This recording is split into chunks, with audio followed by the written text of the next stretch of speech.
at tayo yung magkanobiyak. Bibiyak-biyak tayo. Tingnan muna po natin yung kasalukuyan sistema. Ano ba ang mga batas na nakabalot sa katumanan sa mga gawa? Ano ba ang mga batas na nakabalot dito naman sa muna? O palit-palit na natin sabihin at start. Saan kung magtatagpo yan? Mayroon ba panahon na magtatagpo yan? Mayroon ba panahon na pagkakaroon tayo ng common ground? Kalista. Kailangan nilang po natin at bangon yun. Benepisyo ang ating inaharong. Gagasaw. Kapitalista, turbo. Kapatugma po ba yan?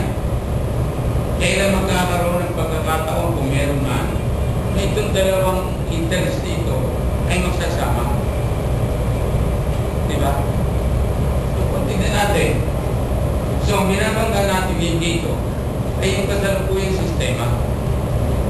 Ngayon, kung yan, naniniwala natin mararamdaman natin ng gabi na ang binabangga natin dito, yung sistema, anong pagkilos ang gagawin natin para mabago yung sistema? Ang iba sa atin sabi, edukasyon. Tama rin yun.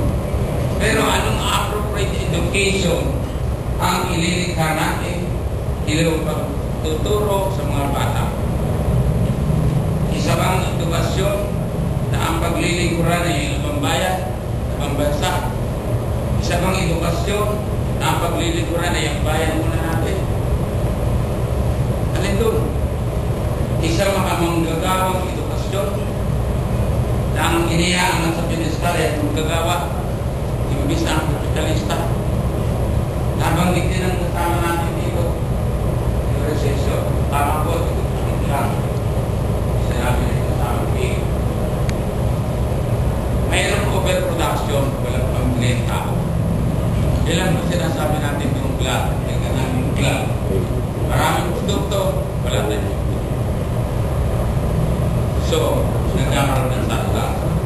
Pero binago na rin po sa ngayon, kung ibig sabihin ng surplus.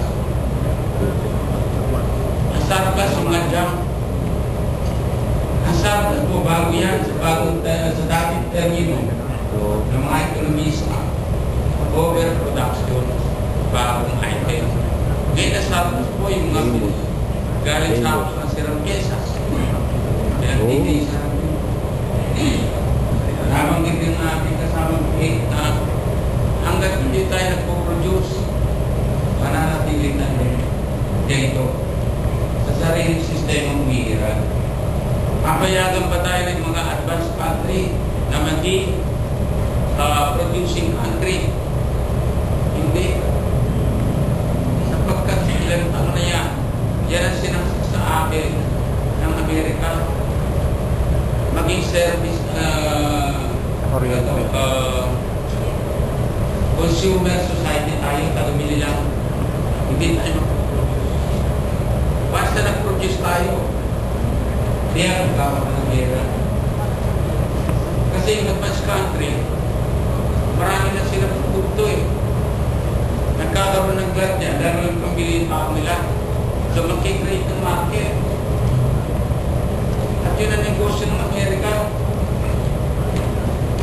Gumawa ng gera. Alam naman natin lahat ito eh. So ang sinasabi ng po ito, tinaalala ko. Alam natin lahat yan. Pero bigyan natin ng tamang pananaw. Bakit tayo mag-hati-hati na